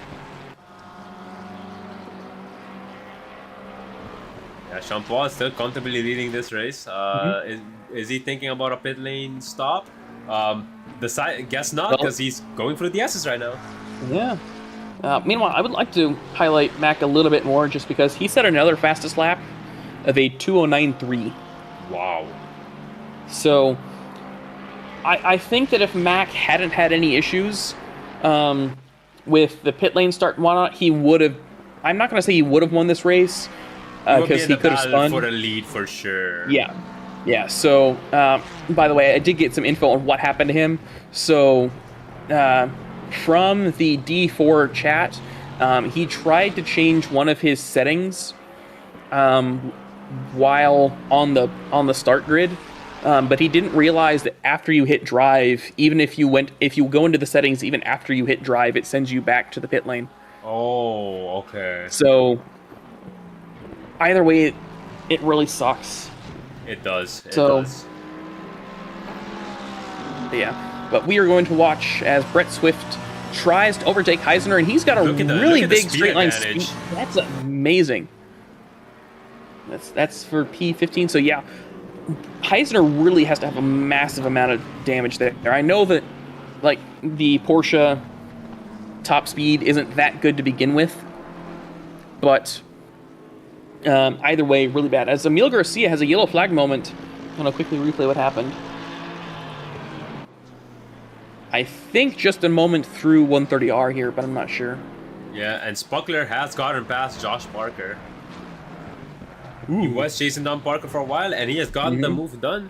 And that puts him in P3 for silver, as first place in silver is second place overall, and second place in silver is third place overall in GF Ganoli. Comparing the last laps, wait, let me open this up real quick. Comparing the last laps between GF Ganoli and Pankovitz was a 10th slower last lap. So they are currently on similar pace, I would say. Yeah. As Sean Paul is finally into the pits. Yes, there he is. So, let's see. Oh. So, Parker. little bit of a moment there. Yeah. And now there's Dong Bunglio chasing down Heisner. Heisner is just bleeding positions because of his damage. Yeah, I almost think it probably would have been better for him to pit to repair that damage, because I don't think he would have lost more positions doing that than he currently has by just waiting around and trying to tough it out. Yeah, the Lexus gaining. Dong Bunglio had a little bit of an oversteer moment heading out of Spoon Curve. Otherwise, I think he would have gotten the move done into 130R. There's a car going off-road into the chicane in BMW, so either RD or Boral. Oh, Sean Paul finally pit, and he has come out in P9. Okay, so very good stint from Sean Paul, and now he has a very, very good tire overlap, and now Dong Bunglio, he's gonna go for the move, brakes way too early, decides to let Heisner keep the position. Heisner is defending like a lion, though, doing his absolute best to hold on to this position. But with the damage, it's kind of a matter of when instead of if. I mean, it's definitely possible to defend your position for 13 laps straight. But that's not usually done in a car with with a straight line advantage. So whenever they get to 130R, all Andrew Zhuang really has to do is get like half a second behind him, really, and as Galindo he should be able to get past him. Sean Paul needing on fresh tires, still cold tires. So he needs to get that up the temperature so he can start giving Galindo the slip. But Galindo is not going to let that happen. That's for sure. Meanwhile, Zhuang Bunglio really close behind Heisner going into the hairpin. And so it's went way too wide. He tried to set up the outside line move, but he just went lawn mowing.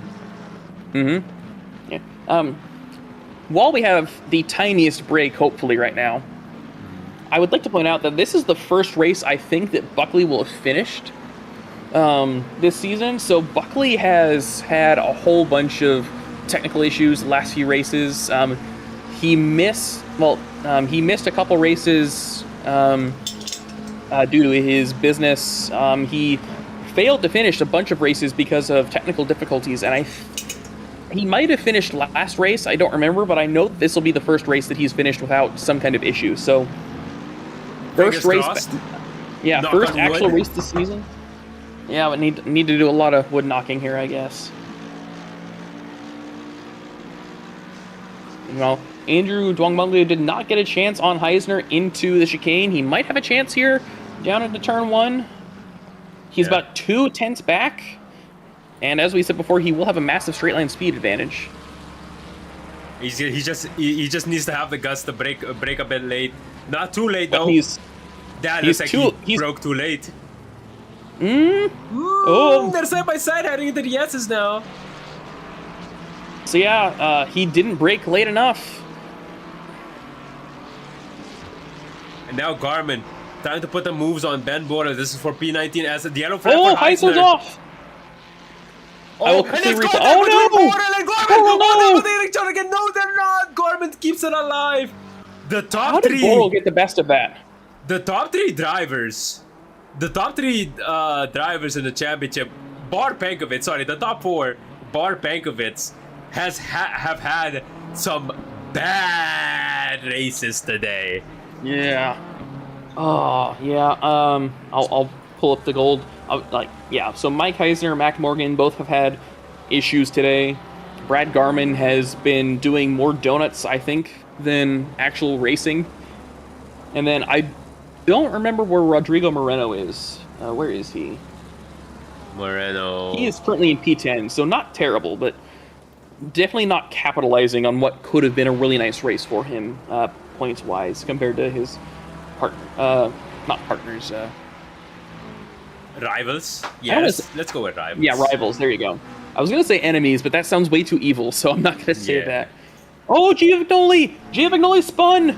Oh no, our P2 silver driver, and that gives Pankovic P, and that gives Pankovic second place. Lewis is way too far back to capitalize on that mistake, and now Pankovic 9.7 seconds separate him and Buckley. So if he wants to win the race, he has 10 minutes.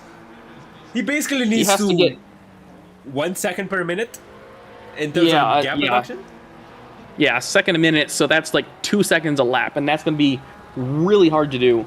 Because Buckley's fastest lap is almost a second faster than Pankovic's. The one thing that I will say is Giovagnoli has been about a second a lap faster, or like half a second a lap faster compared to Pankovic's. So once Giovagnoli gets back up to Pankovic, if he's able to, he should be able to get back past him, but it'll be interesting to see how that all shakes out. Oh, and there's a yellow flag for Bex that he went off in the chicane. And he's gonna lose 2 positions as a result, as Garmin and Ferrer are gonna get past them. Yep. Well, I don't think that's fair because that's Garmin. Oh, you were right. Maybe she just wasn't up there. It's fair. It's You're fair. Right. Yeah. Honenberger also just lost 2 spots through Degner, so I'm gonna replay that here in the pip. I think he just went wide, way wide, all the way into the gravel trap. Kept it going straight, thankfully, but still lost 2 positions. Not the worst thing in the world, though. Yeah, not a lot of battles happening up and down the grid. Quite. There's a 3-man train with Ferrer, Garmin, and Beckstead. However, Garmin's on Garmin seems to have a good run here, or had a good run for the S's. Seems like that last corner, Ferrer got his act together and got a great exit. Yeah. Although Garmin is coming up into his strongest section once he gets through Spoon. Yeah, so yellow flag for Mark DC. Oh, facing the wrong way. Quick replay on this. Yeah, I'll keep covering this battle for P21. And there's been another P20. fastest lap for Mac Morgan, 2.0918. Oh my. I mean, I'm really happy that he's setting all these fastest laps because he's basically, I think he's faster than quali pace right now. Is Moreno looking up the inside of Sean Paul? Oh, this is gonna be the making ugly. No! Slight contact. Oh man, That was way too close. Yeah, and as he gains Moreno the gets position past on Sean Paul. Yeah. Yeah, I'm a little shocked that he took the position given the contact. I thought he maybe would have let him have it through that corner section, so that'll definitely be a ticket to the stewards for a bump and run. But Yeah, meanwhile, Josh Parker gaining on Spuckler at a rate of knots. As we are about to enter the best sector for the Lexus as well. Penkovic has failed to make an impression on Buckley so far in terms of the gap. The gap hasn't gone down too much. yeah, and Giovignoli hasn't made any gap into Penkovic either. So, in fact, Giovignoli's last lap was a 2:15.8. That can't be right. Interesting. Oh no, that still might include his. Yeah, his off-track adventure. But that was a while ago, think wasn't so, it? Yeah. So I don't know. I'll just consider it as weird, is what I'll say it is. Yeah, Unless, and now Josh Parker, winning the Tokyo Drift. Yeah, Sean Paul also went wide.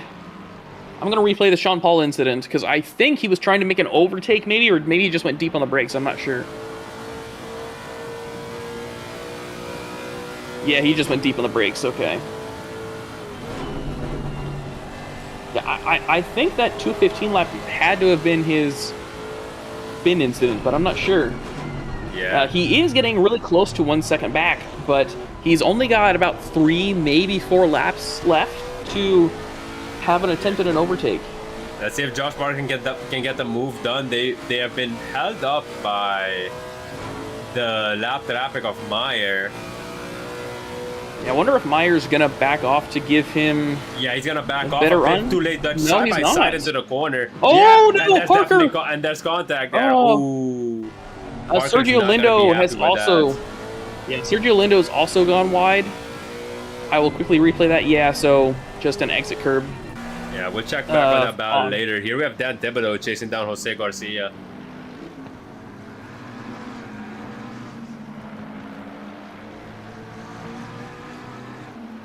Man, Buckley, who hasn't finished a race this season, or struggled to finish.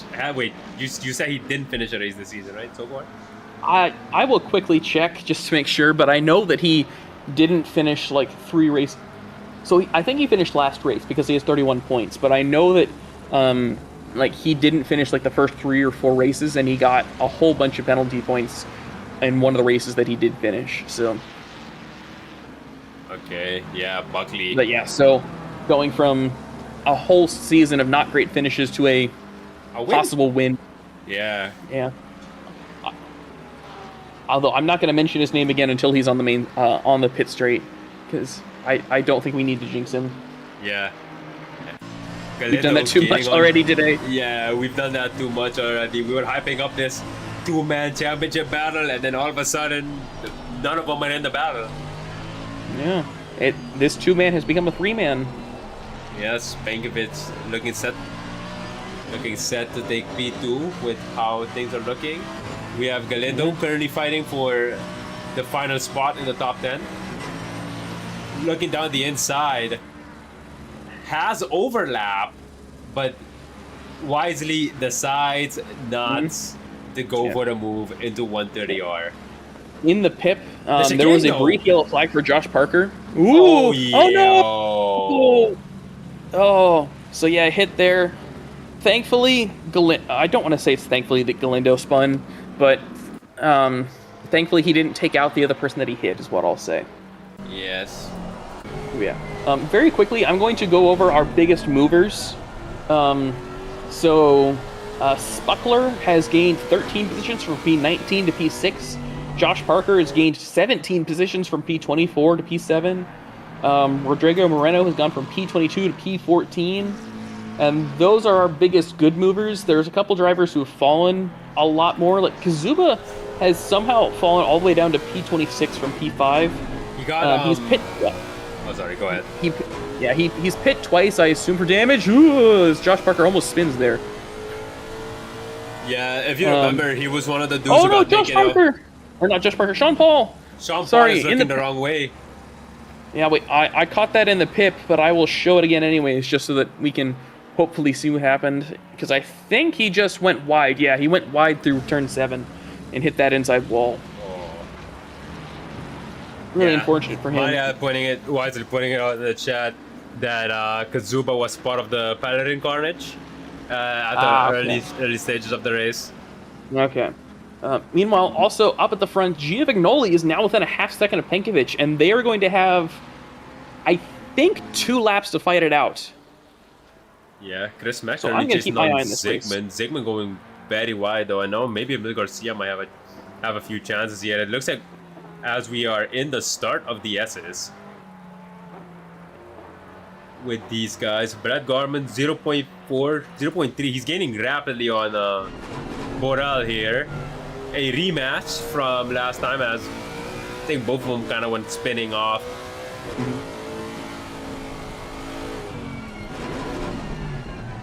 Let's see. Lex is about to enter its best sector.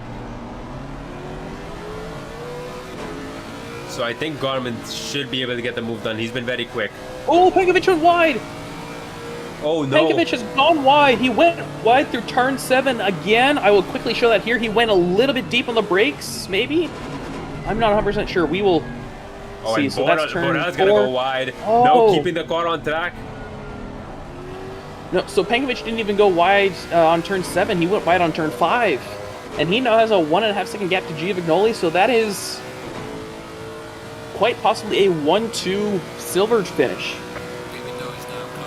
Yeah, with 1 minute left, Buckley, I don't think he's gonna cross the line to start another lap. I think this is the final lap of the race. He's currently entering Spoon Corner.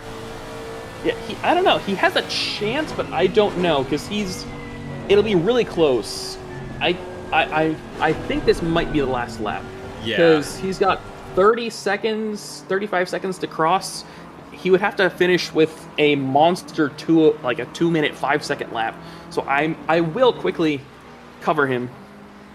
Yeah. But we're gonna watch Josh Parker there, or no, Yeah, now Dan Thibodeau. Yeah, Dan Thibodeau currently chasing down Jose Garcia. Actually, no. Let's switch positions here. I'm gonna watch this that one while we cover Buckley going across the line. If you want to switch over to that, Okay, yeah, sure. go to Buckley. Yeah. Yeah, all so right. Buckley is going to cross the line with an amazing finish here. From 0 to hero through this season, he is going to cross the line here in just a moment to take a silver victory at a wet Suzuka. Amazing job there for Buckley. Yeah, silver With that victory. P1 finish. Overall victory. Absolutely masterclass. Absolute masterclass in the rain. Great racing by Giovinoli. Yeah. By Giovinoli. Buckley. Giovinoli Yeah. takes P2. Yeah. Penkovic is gonna close the gap between the top Ooh, Josh two. Parker with a last minute move. Tried he it, went too but deep. It's not good enough. Good try. Yeah. Good try by Parker, as Spuckler is gonna be 3rd in the silver division as he gonna cross the line in P6 overall. Josh Parker right behind P7. Yes, great racing from those two. Yeah. Moreno about to cross the line P8. Hohenberger P9, and to run out the top 10, Jose Garcia, being hounded by Thibodeau, manages to hold on to that position. And right behind him, oh, Heiser, yellow flag. Oh, okay. It was not that bad. It wasn't that bad. It wasn't that I'll bad. quickly check the replay. I think he just may have had a slight moment through 130R. I've seen a few people catch moments. Yeah, so the tiniest bit of oversteer, but he was able to catch it. Yeah, okay, and it's gonna be P15 for Mike Heisner, and then we have Mummery, or P14 I really for don't know what Heisner. I really think don't people know are what leaving the positions circuit anyone is lobby. anymore. Yeah, people are leaving the Well, lobby. Yeah, with how late the thing is compared to where the pit lane is, like the people in the back half of the pit lane are messing up the timing screens because they're before the start-finish line. Yes. But yeah, what a race! What a race! You know, I would like to, but really quickly, Mac Morgan is possibly going to set a fastest lap on the last lap of the race. I just want to point this out. He's currently on pace for like a. Well, almost went too wide, but yeah, he's gonna hold on to it, and that's gonna be a fast lap by 0.06 of a second. Yes, it is. So, very unfortunate race for a lot of these guys. 3 people did not finish. But amazing job for Buckley, Giovignoli, and Penkovic. I'm going to quickly take a screenshot. Yes. And this has thrown our championship way out of proportion here. So I'm very interested to see where this all ends up. So Mac Morgan, I don't remember how many points. I don't know how many points everyone will get because I don't think this fastest lap will count toward like the drop points, but I don't know. But basically, Mac Morgan will be now 15 points behind Mike Heisner. I think third place is what, like 92 points? Give me a second. Yeah, I believe so. Anyways, I was third pinging place everybody on Discord for interviews. Yeah, go ahead. But yeah, so Mike Heisner is going to lead Mac by 15 points and Penkovic by about 40 points. So these last two races really are going to be really big game changers to see who all comes out where. Yeah, so I don't think Penkovic has been in the chat for the last couple races for interviews. I could be wrong on that, but so if I see Giovignoli, I will pull him up, but I don't see him. Okay, what's the point emote? I do see Buckley. So if we have to wait too long, I will be pulling him in. Yeah, we'll see. I mean, we can get some time. What do you think about this race? That race was chaos, man. Like, lap one was mostly okay. Mac Morgan getting sent to the pit lane absolutely threw the race out of whack from the start. And then the incident between Heisner and I don't remember who that was, made it even more chaotic. Oh man. But yeah, so let's see. I'm still only seeing Buckley. Yeah, So we might only get one interview. Well, that's a. If we're only going to get one interview, it might as well be the winner, though, right? Yeah, exactly. A little bit of a shame, though. Yeah, I will go ahead and pull him up. If nothing else, I think Shane Lewis is there, so we can interview P4 if we want to. Yeah. Yeah, you know Add what? some content on here. Let me think, bro. Okay, while you're doing that, I'm going to pull up our winner, Stefan Buckley, to the booth. Stefan Buckley, welcome to the booth. Oh my, I was just got to shut everything off. Hi. Nope, you can't escape us that easily. No. Yeah, so amazing job on your win. That's a silver win, and this is... It's not your first race that you finished, but it's your first race that you've finished without either penalty issues or technical difficulties. So go ahead and talk us through your race and how it went. Oh, it was mostly just luck, but I know how to drive in the rain. I mean, I live in Seattle. I mean, kind of a thing. Yeah, that does set you up pretty good there. Yeah, and I've had so much bad luck, and I had to support my partner somehow. Poor Andrew, he's making all the points for our team. But it was a good win today for P1 because it's my birthday. Happy 70th. Oh, well, happy birthday! Yeah. Love it. Yeah, good job, guys. That was everybody that finished did really good. That's a tough one for everybody. It really, really is. Yeah. So you were racing Penkovic for like the first half of the race, essentially, and then he had, if I remember correct, I don't remember if he had the moment in front of you or in front of Giovignoli into the chicane. Was that in front of you?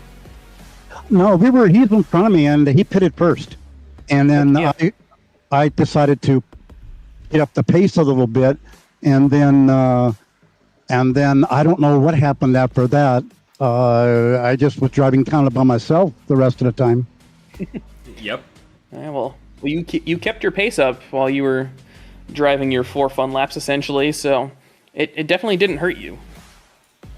Yeah, it was just luck. I mean, the guys, some of the good racers had to start from the back. Some had accidents.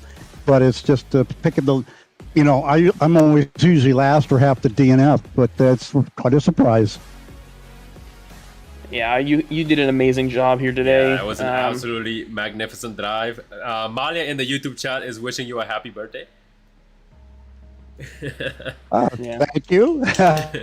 I'm going to go eat dinner, guys, and I'm going to pee and get something to drink. All right. Well, I hope you have a good rest of your birthday. Before we let you go, is there anyone that you would like to give a shout out to? Yeah, my partner, Andrew. Oh boy, I always mess up his name, but he's such a cool. Yeah, yes, he's my partner, and what a great guy. And I support him as much as I can, so I had to hold my end up. Well, I would say that you definitely did that today. So, again, amazing job here today on your race victory with a great birthday present, honestly. I'm not sure that the rest of your D4 competitors maybe didn't collude to give you this, but, great job overall, and we will wish you best of luck in 2 weeks at Brands Hatch. Thank you, guys. I thought about that, by the way. Did those guys get together and it was? I thought about that. I mean, but well, I'm gonna go watch the wonderful replay you guys do and eat some dinner. Yeah, right. Sadly you weren't featured a lot in it. My apologies, in terms of race coverage. We just didn't want to commentators curse you. Yeah, that's okay, guys. Yeah, that's it actually. Great job, guys. Thank you. Yeah. We will go ahead and let you go. So, talk to you later. All right. Take care, guys. All right. So that was Stefan Buckley, who runs Castle and Cauldron, one of our big sponsors here. So I don't remember where he runs that out of, but go ahead and look him up. He's on Facebook, so you can see where he's setting up for all of his stuff. But yeah. Unfortunately, I don't really see anyone else. You want to do the Shane Lewis interview? For content? Has he responded? No, but he's in the car, so that's enough. That's enough. Yeah, we're gonna pull him up. All right, yes. Give me a sec. Oop. I tried to pull him up and he just extra. left. No, he's a commentator's extra. Yes. Oh, did I pull the wrong one? You are not going anywhere. Welcome to the booth. We kind of ran out of P2 and P3. They're kind of gone. So, yeah, P4 interview. Congrats. Thanks. Yeah, so you had a pretty good race. I know that there was a whole bunch of chaos around you, although I don't know if you were involved in much of it, but go ahead and talk us through your race and how it went.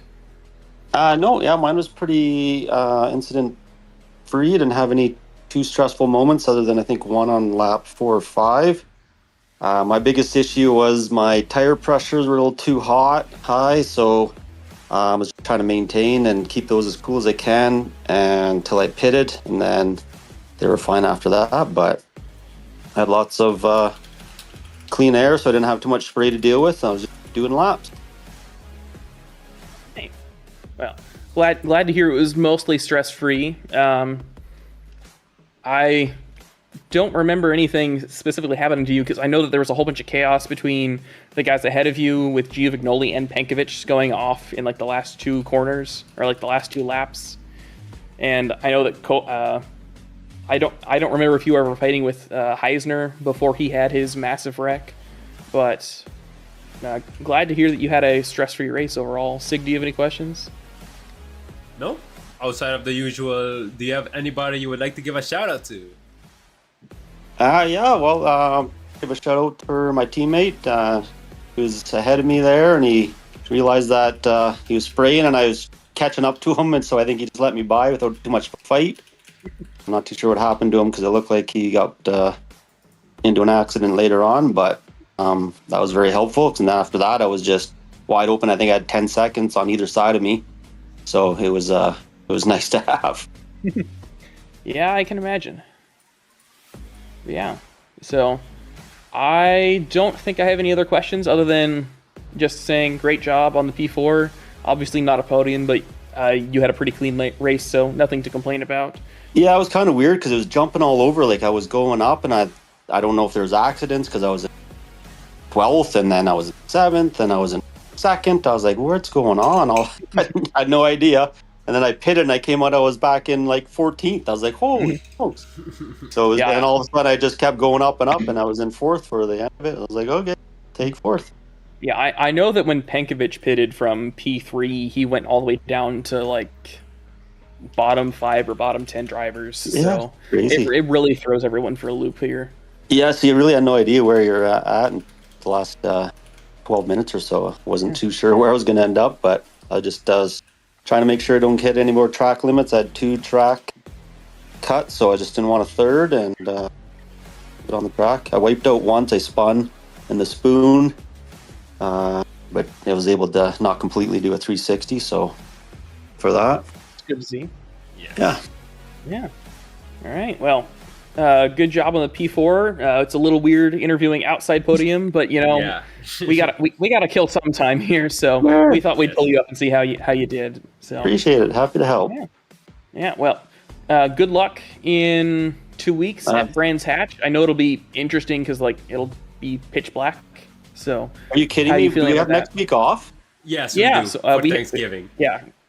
Oh, I was thinking I was going to miss the race because I'm going to be in Nashville on vacation next week. So I was like, oh, I'm going to miss the race anyways. That is great news. Thank you for letting me know. I did not know that. That's there awesome. You go. I don't have to miss it after all. Wonderful news for everyone then. All right. Awesome. Well, I'm stoked now. Perfect. Glad we could help your night a little further. But yeah, so I will go ahead and send you back down to the race review. But good luck in your practice, and we will hope to see you up again here next time. All right. Thanks, guys. Appreciate all your help. You guys are awesome. Thank you. Bye. All right. Good so that news. GF Ganoli is in the race chat. Ooh, we can pull him up here now. Yes. Do you want me to do it? Or I got it. All right. So we don't pull him like to 4 different places. Yes. GF Ganoli. Hello. Hey, guys. Welcome to the booth. Thank you. Yeah. Second so place. You had amazing race to get the P2 finish with a whole lot of chaos there with Penkovic. So go ahead and talk us through how it went. Thank you, guys. Thank you. So yeah, how did your race go? Unfortunately, I was able to recover P2. I did a mistake at the very end of the race, and I lost a position. And then just on the last lap, it was good to rejoin P2, fortunately. So it was good. I like Suzuka, honestly. It's one of my best track for me. Even if the rig condition is very hard. It's very hard. But okay, it's good. Unfortunately, my teammate did a bad race, so I'm just kidding with him. I'm pretty sure now he's going to laugh a lot. But it's what it is. It was a funny race, yes. Yeah.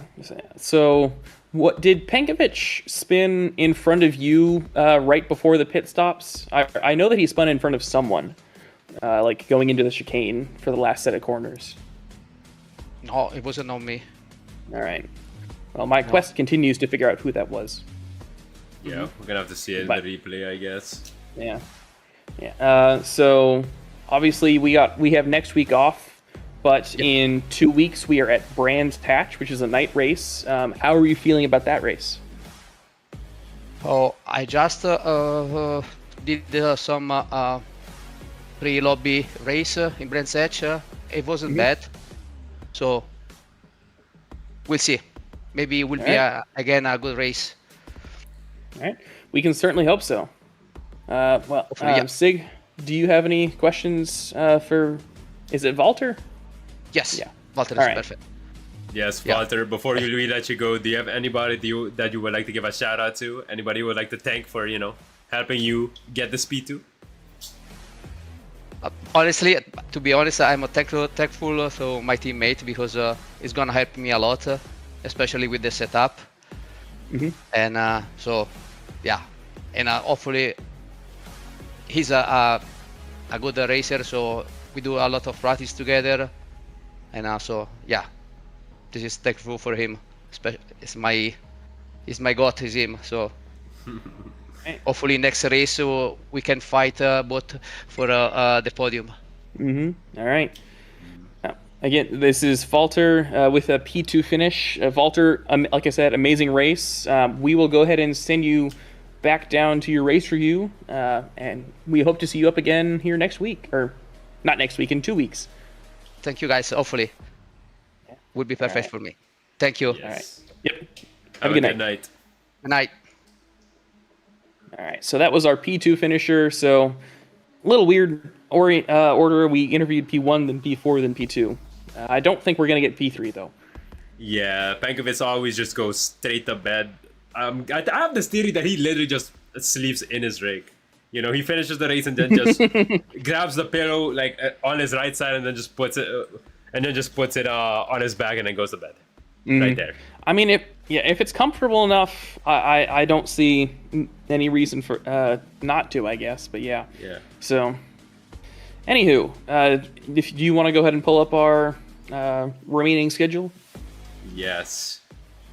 So, go ahead. In 2 weeks' time, we will be at Brands Hatch. That is, 2 weeks' time is 3rd of December, right? Is my math mathing? Yes. Yes. Yes, 3rd of December. Yes. 3rd of December, we will be at Brands Hatch. Be there, as this championship went from, you know, maybe a bit predictable. You were like, okay, yeah, it's only gonna be the top 3 in the fight. Now it's, we don't know. So yeah, be there so we can see how the championship standings will be. That's gonna be absolute cinema. And if you have some time the day before, so 2nd of December, D3 also has a race, you know, shameless plug, but P1 and P2 are tied for P1, are tied in the championship. They're tied, they're level on points with 2 races to go.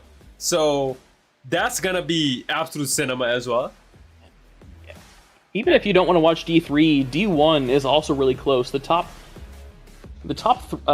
what is this? The top 6 drivers are all separated by under 60 points. So there's a lot of championships, not just in D3 or 4, that are going to come down right to the wire. Yeah, it's just gonna be, it's gonna be peak hoops, as they say. And yeah, after that we will be at Misano. I don't know much about this track, so maybe Trey can explain the track a bit more for me. I've raced it so much. It's a really fun track with a lot of really weird overtaking zones. It'll be interesting to see how our drivers cope, because the longest like flat out zone is not a straight. So between turns 10 and turns 10? Okay, yeah. Yeah, so between turns 10 and turns 12 is completely flat. And then technically, if you're doing it right, you don't start braking until halfway between turns 12 and 13. So it's really hard to make an overtake there. But it'll be a lot of fun to do some racing around. Okay. Well, you heard the man. So yeah, please be here for our last 2 races of the season. It's going to be peak. It will be. So be there or be square. Exactly. But yeah, that's been it for our D4 race coverage. We hope to see you again. And yeah, peace. Yeah, sorry. Have a good night, y'all. We'll see you later.